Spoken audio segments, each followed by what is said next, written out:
전승절이거든요. 북한에서는 조국 광복, 해방 그런 김일성이거든요.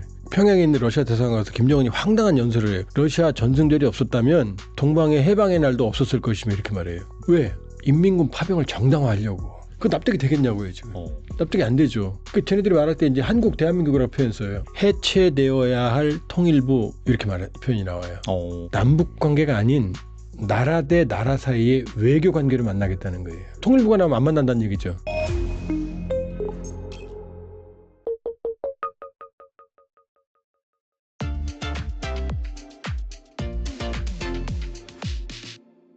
계속해서 이제 북한군이 많이 파병이 되다 보니까 당연히 이제 작년부터 파병이 됐으니까 전투에 투입된 병력도 있을 것이고 희생자들도 많이 이제 속출을 해서 근데 그들이 이제 언젠가는 북한으로 돌아와야 되는 거고 특히나 이제 시신, 운구 같은 경우도 와야 되는데 실제로 6월 말 북한은 러시아 파병 북한군 전사자의 유해 송환식으로 추정되는 장면을 공개를 했는데 김정은이 침통한 표정으로 관의 인공기를 덮는 그런 모습이 공개가 됐습니다.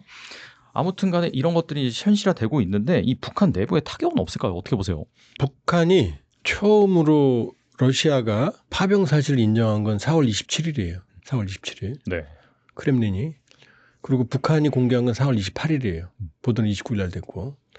그 전까지는 숨겼다는 얘기잖아요. 그렇죠. 그리고 6월에 나왔던 공개된 모습도 보면 김정은이 코트를 입고 있어요. 6월에 코트 안 입잖아요.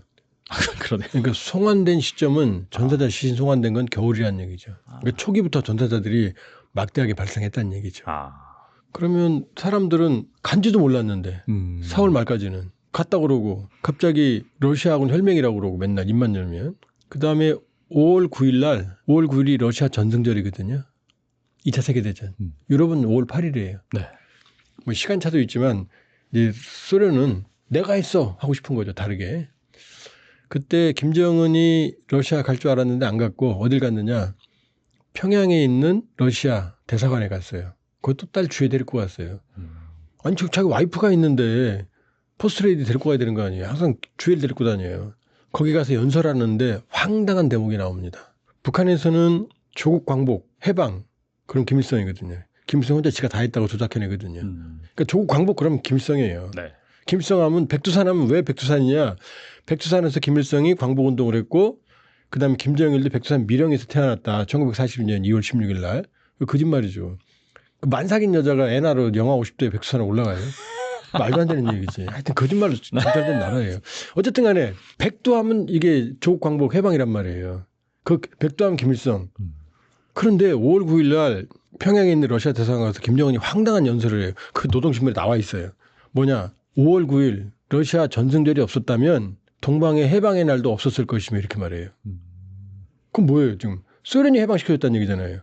우리 김일성인데 지금까지는. 김일성이 극동군 88 독립여단 소속으로 대위 소속이었거든요. 그 얘기도 잘 안 해요. 북한에서는. 그냥 한길투쟁만 얘기해요. 그런데 갑자기 소련이 우리를 해방시켜줘 이렇게 말하는 거예요. 북한 사람들 머리 해머로 맞은 거죠 지금. 여기 있는 탈북민들하고 여쭤봤더니 황당해요. 황당해. 왜? 인민군 파병을 정당화하려고. 정당화하려고. 우리가 북한 사람들 입장에서는 러시아와 우크라이나는 우리를 치면 미국하고 캐나다예요. 미국하고 캐나다 전쟁하는데 우리가 캐나다에 파병하거나 미국에 파병하면 우리 국민 감정이 이해하겠어요? 안 되죠. 지금 캐나다에 파병하 이해할지도 모르겠네. 사이 안 좋으니까. 불매운동까지 네. 하니까 트럼프 미워서. 그건 농담이었고요. 이해 못하죠? 그렇죠. 지금 그런 상황이거든요. 근데 갑자기 우크라이나가 신나치라고 그러고 그 해방에서 신성한 전쟁에 인민군이 갔고 피를 흘렸고 우린 형제고 그 이해하겠냐고요. 북한 사람들이. 우리가 미국 가서 캐나다하고 싸우는데 피를 흘렸다고 그러면은 그것도 알리지도 않고 6개월 뒤에 미국에 파병했는데 군인들 죽었어. 캐나다랑 싸우다. 이게 납득이 돼요? 말이 안 되는 거죠. 말이 전혀 안 되는 거죠. 그다음에 우리 독립운동은 아무 역할을 못했고 그냥 미국이 완전히 해방시켜줬어. 이렇게 말하는 거 똑같거든요. 그 말하는 순간 매장되죠. 지금 그렇게 하고 있는 거예요 지금. 그 납득이 되겠냐고요 지금. 납득이 안 되죠. 왜? 가서 막대한 희생이 초래됐으니까 지금 이 문제를 해결하려고 그러는 거예요.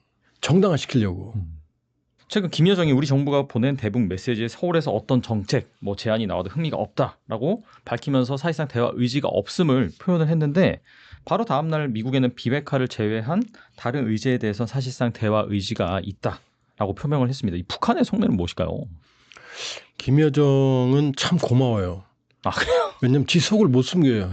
자세히 들여다보면 속내를 숨길 수가 없어요. 정말 참을 수 없는 존재의 가벼움이에요. 다 드러내줘서 우리 분석하는 사람들은 상당히 고맙습니다. 네.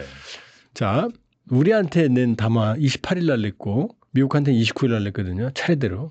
꼭 새벽에 내요. 6시 막요 때. 한밤중 아니면 관심 받으려고.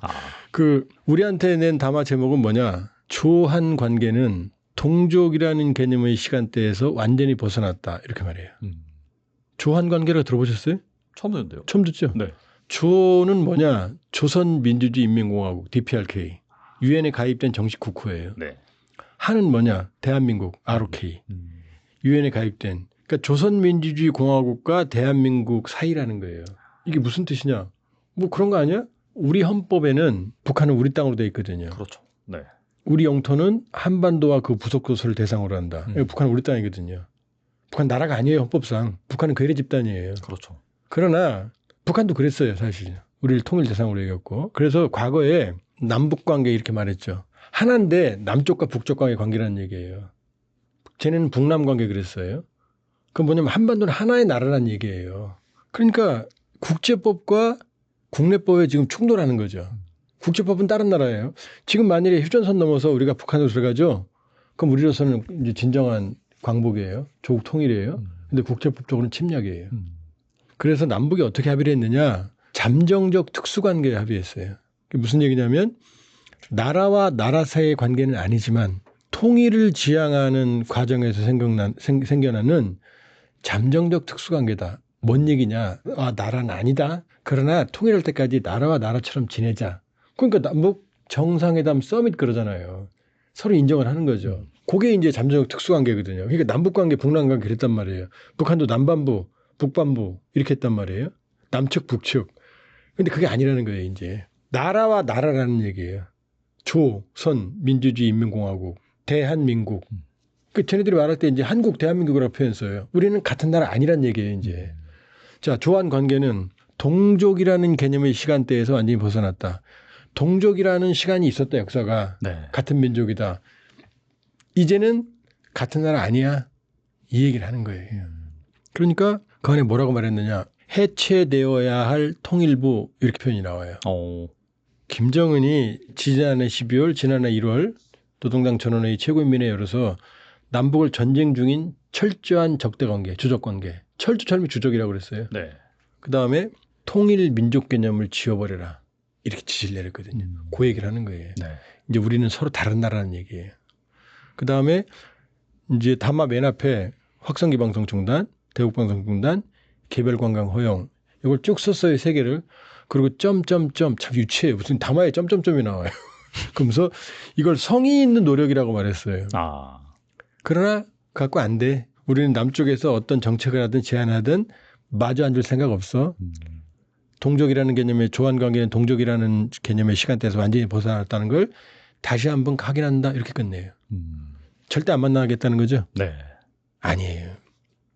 만나겠다는 얘기예요. 무슨 얘기냐. 이제 남북 관계가 아닌 나라 대 나라 사이의 외교 관계를 만나겠다는 거예요. 그러니까 통일부가 나오면 안 만난다는 얘기죠. 안 만나겠네요. 그렇다면 진짜. 통일부는 그러니까 통일부가 나오면 안 만나겠다는 거예요. 맞네요. 네. 근데 외교부가 나오면 만난다는 얘기죠. 왜냐? 다른 나라면 외교 관계를 수립해야 될 거 아니에요. 그렇죠. 네. 그러니까 왜 어민 송환할 때 통일부가 야 모셔가라 왜 안 나오느냐. 통일부랑 상대를 하면 인정을 하는 게 됐잖아요. 쟤네들은 없앴거든. 통일전선부, 조국평화통일위원회, 대남기구를 싹 없앴어요. 그러니까 지금 과거에 남북관계에 해당하는 모든 기구는 지금 없는 거예요. 그러니까 나오면 외무성이 나오거나 아니면 근데 통전부가 외무성도 훨씬 커요. 그리고 엘리트들은 통전부에 다 모여 있었어요. 그러니까 통전부가 외무성에 들어갈 가능성은 높지 않고 새로운 부서로 전환됐을 가능성이 있어요. 남북관계를 다루는. 그러나 나라와 나라의 관계겠죠. 얘네들이 나오겠죠. 그러니까 우리가 뭐라 그래도 대답 안 하는 게 뭐냐. 통일부가 얘기하니까 그러는 거예요. 그러니까 예를 들어서 우리가 야 알았어. 통일 안 할게. 민족 아니야.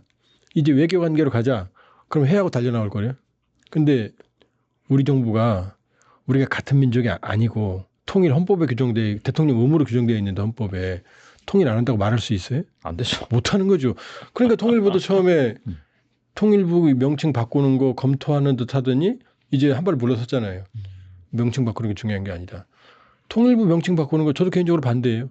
자, 지금 우리 안에 어떤 논의가 있느냐. 어차피 통일은 불가능하다. 단기간에. 다른 나라 아니냐 법적으로. 그러니까 통일보다는 이제 국가 대 국가 관계로 가자. 이런 이국가론에 동조하는 사람들이 있거든요. 독일도 그러지 않았느냐. 독일은 통일이란 말 안 썼거든요. 통일이라는 표현 안 썼어요. 그래서 통일부가 아니라 내독부라고 그랬어요. 독일 문제를 해결하는. 그 얘기를 하거든요. 자, 근데 이 주장은 문제가 있어요. 뭐냐. 북한이 말하는 이국관계는 평화적인 이국관계가 아니에요. 전쟁 중에 이국관계로 전환한다고 그랬어요. 그럼 북한의 주장을 받아들이면 남북은 전쟁 관계로 되는 거예요. 정전이 아니라 이제. 말이 안 되는 거예요. 평화적 이국관계 아닙니다. 첫 번째. 네네. 두 번째, 독일은 빌리 브란트 총리가 먼저 대동독 공세적인 정착을 처리하면서 전독부가 통일부라는 뜻이에요. 하나 전. 그걸 내독부로 바꿨어요. 우리는 북한이 먼저 통일 민족 개념을 폐기를 선언한 다음에 우리가 따라가는 거잖아요. 독일은 그렇게 안 했다고요. 본인들이 먼저 이니시티브를 취했다고요. 서독이. 그리고 지금 내독부라고 그랬잖아요. 여기는 인터 도이칠란드. 독일 내부의 문제라는 게 정확하게 명칭에 들어있다고요. 근데 우린 쟤네들은 뭐예요 지금? 통일 지우라는 거예요. 남북자도 쓰지 말라는 얘기예요. 그럼 통일부 이름을 뭘로 바꿔요? 한반도도 싫어요 쟤네들은. 한반도 하나니까. 북한의 지도 그릴 때 과거에는 일기예보 할 때 한반도 전도를 그렸거든요. 지금 남쪽 지도는 지워버려요. 지들만 이렇게 똑 튀어나와 있어요. 이렇게. 이빨 빠진 것처럼. 그러니까 한반도도 안 받을 거고 남북이 들어가도 안 받을 거고 통일은 절대 안 받을 거거든요. 이걸 우리가 수용한다고요? 만일에 우리가 통일을 안 한다라고 선언하면 그건 위헌이에요. 윤석열 전 대통령이 왜 깜빵에 가 있어요? 헌정 질서를 무너뜨렸거든요. 통일 안 한다는 걸 수용을 하면 그건 헌정 질서의 파괴예요. 그 헌법을 바꿔야 되거든요. 통일 안 한다고? 같은 나라 아니라고? 그걸 국민들이 아무리 통일에 대한 열망이 식었다지만 그걸 국민들이 그 개헌에 동의하겠습니까? 안 하죠. 그러니까 딜레마인 거예요 지금. 쟤네들은 이걸 받으면 나갈게 이 얘기거든요. 그다음에 그러면 나오면 더 문제예요. 나와서 요구할 거거든요. 받으라고. 그러니까요. 그러니까 지금은 개헌해야 되잖아요. 근본 문제가 지금 걸려 있는 거예요. 그러니까 왜 김정은 정권이 철이 없느냐. 명분 없는 전쟁에 인민군을 파병했으니까 조국 광복 김일성인데 이 등식 깨는 거죠. 조국 광복 소련이 해줬어. 그다음에 통일과 민족은 북한에서 6.25를 뭐라고 그러느냐. 조국 해방 전쟁이라고 그러거든요. 그럼 조국 해방 전쟁은 남쪽을 치고 내려왔잖아요. 그럼 남쪽을 해방하기 위한 거잖아요. 조국이 남쪽이잖아요. 조국 해방 전쟁 이름도 바꿔야 돼요. 쟤들이 말이 맞다면. 그러니까 정말로 철이 없는 게 자기의 할아버지의 유훈이에요. 아버지의 유훈이에요. 민족과 통일은. 네.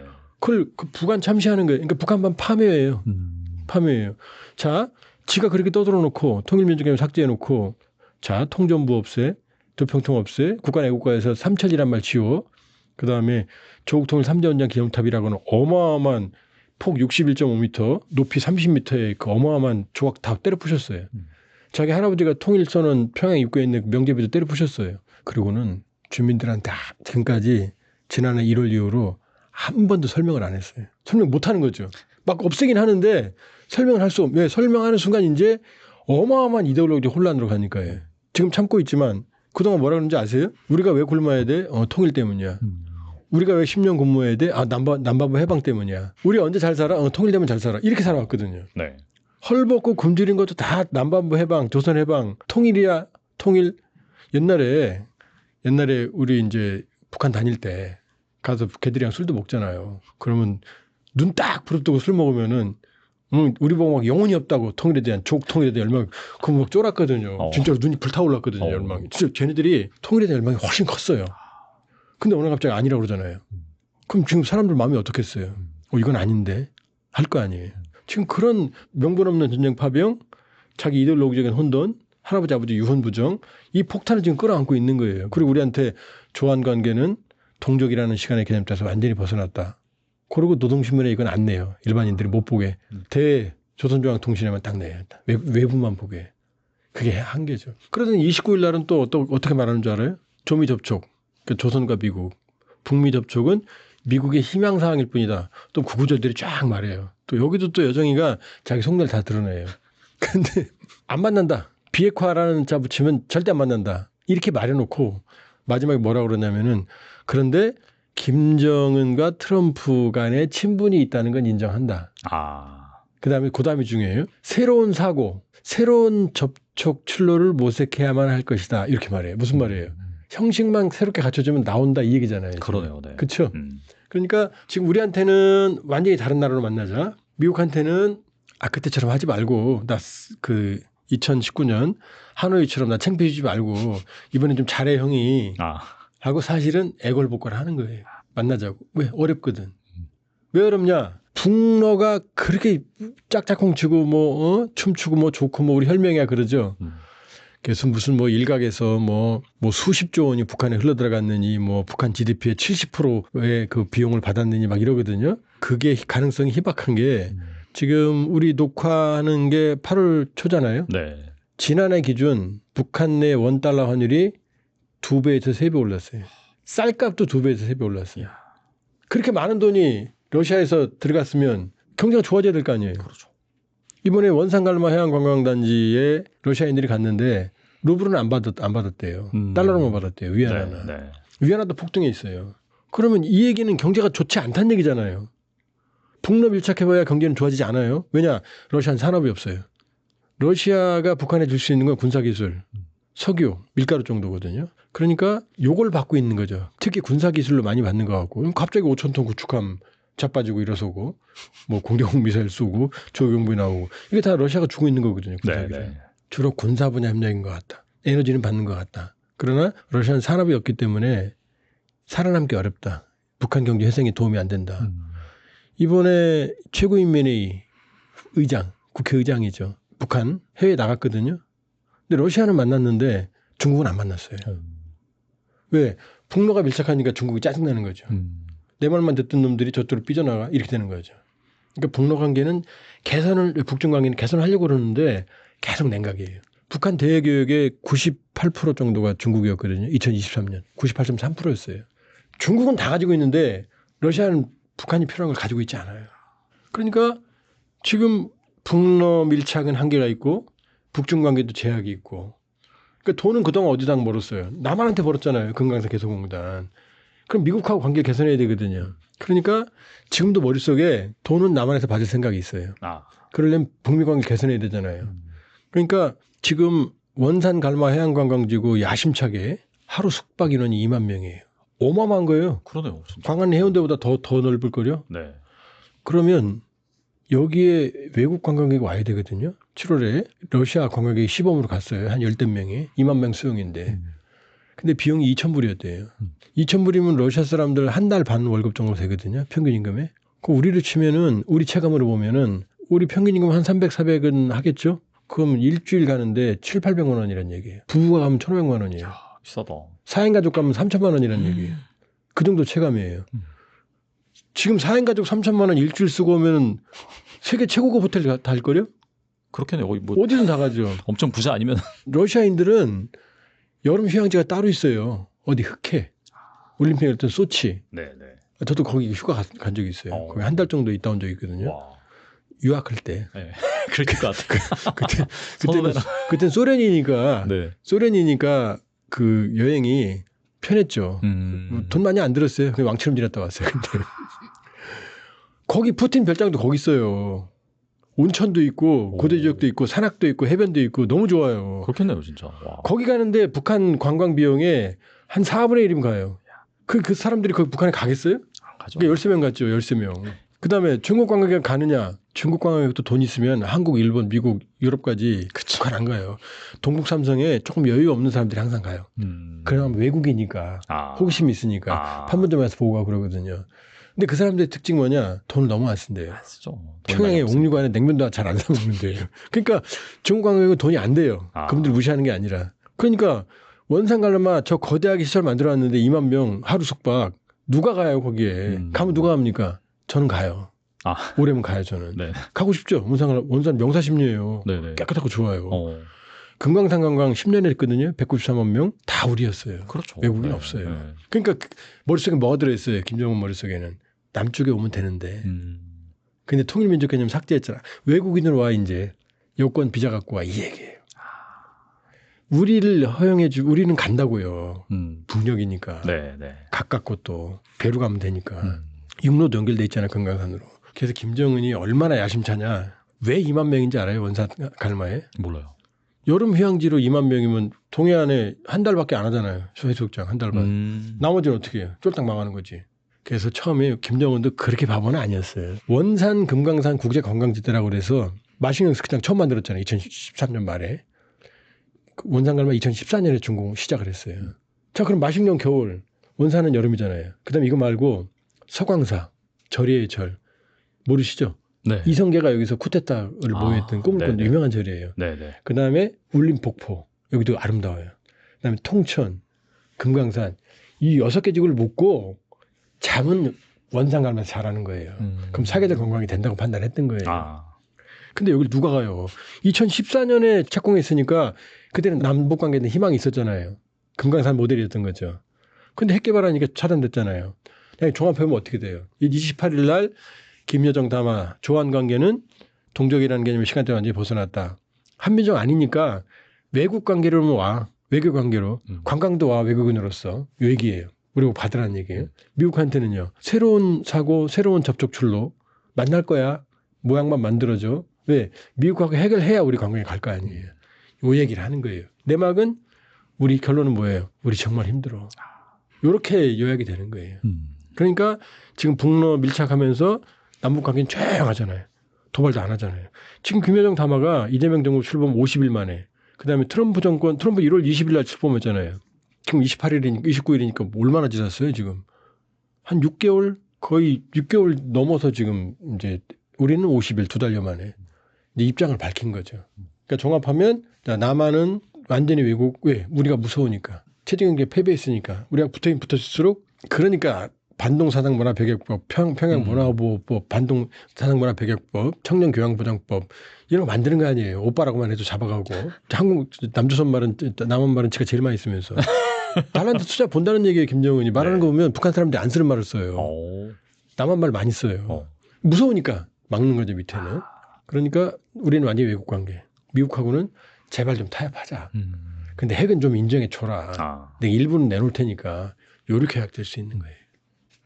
또 마지막 질문을 드리겠는데 지난 6월 말 워싱턴 포스트 등 일부 미국 언론은 그 트럼프 행정부 내부에서 주한미군 감축 가능성이 검토되고 있다라는 보도를 내서 주목을 받았는데 아무래도 이 한반도에서 병력이 좀 빠질 수 있다 그런 얘기가 계속해서 나오다가 최근에는 미 국방부 고위 관계자들이 주한미군 감축 계획은 없다라고 선을 긋고 오히려 한미연합훈련 확대와 전략자산 순환 배치가 강화되고 있다라고 언급되고 있습니다. 갑자기 방향이 바뀌된 배경은 무엇일까요? 갑자기가 아니에요. 한미 상호 방위 조약 53년 체결된 보면 태평양 안보라는 얘기 들어있어요. 지역이. 그러나 한미 상호 방위 조약 왜 체결됐어요? 미군이 왜 왔어요? 북한이 내려왔잖아요. 그러니까 주적은 북한이었어요. 그리고 공간적 범위는 한반도였어요. 그죠? 월남전이 있었지만 그때는 냉전 체제니까 냉전으로 봐야 되는 거고. 근데 소련이 무너졌잖아요. 91년 12월 26일. 그다음 북한이 체제경쟁에 패배했잖아요. 94년부터 98년까지 수십만 명이 굶어 죽었잖아요. 끝난 거예요. 우리 재래식 전력 세계 5위예요. 북한 35, 36위예요. 핵이 있어도 파키스탄 핵이 있으면 그러면 세계 군사력 6위인가요? 아니거든요. 그렇게 치는 거 아니거든요. 자꾸 뭐 핵 없는데 핵할 필요 없어요. 그건 사실은 쓰질 못해요. 일단 우리가 방심하면 안 되지만 그럼 주한미군은요. 대북 억제력은 없는 거예요. 핵만 필요해요. 우리한테. 그러니까 주한미군의 성격을 언제 변했느냐. 노무현 정부 때 이미 변해요. 한미동맹. 왜? 우리가 이라크에 파병했잖아요. 지금 청해부대 아덴만에 가 있죠? 지금 국제 공조를 하게 나간 거잖아요. 그러니까 주한미군은 미국의 관점에서는 이제 북한에 대한 대북 억제, 냉전기 최전선 막는 게 아니고 왜 냉전기 때 동두천 의정부 전방에 있었느냐. 북한이 아니고 소련과 중국을 대리하는 공산권 세력이었단 말이에요. 그러니까 이걸 막는 게 미국의 세계 전략이었던 거죠. 북한을 막는 게. 근데 지금 아니잖아요, 이제. 한국말로 충분하잖아요. 자기들은 전략자산만 제공해 주면 되는 거잖아요. 핵 같은 거. 그러니까 어떻게 돼요? 캠프원 부대를 기지로 옮겨갔잖아요. 지금 북쪽에 없어요, 이제. 인계철선 끝났어요. 그러니까 미국 입장에서는 이제 주한미군은 한반도 방위가 아니고 아시아의 전략 거점인 거예요. 그래서 거꾸로 된 한반도 지도라는 얘기 보셨죠? 최근에 그 주한미군 예, 주한미군이 말했죠. 네. 캠프 홈프스를 중앙에 놓고 네. 이렇게 주요 오키나와 뭐 베이징 이렇게 하는 거 그 개념인 거예요. 그러니까 일본은 아시아의 거점 52,000명이에요. 주일미군이. 우리 28,000이고. 네. 그러나 우리는 한반도 전진 배치 기지인 거예요. 일종의 기지인 거예요. 원래 과거에 일본을 기지 국가라고 그랬어요. 주일미군의 기지. 그 우리는 뭐야? 우린 전장 국가. 전투를 하고 있으니까. 그런데 우리도 이제 미군의 일종의 전진 배치 기지 국가가 되는 거예요. 그러니까 우리로서는 이거는 우리가 받아들여야 되느냐 말아야 되느냐 그거 아니에요. 우리는 필연이에요. 이제 어쩔 수가 없어요. 한미동맹이 성격이 변화한 거예요.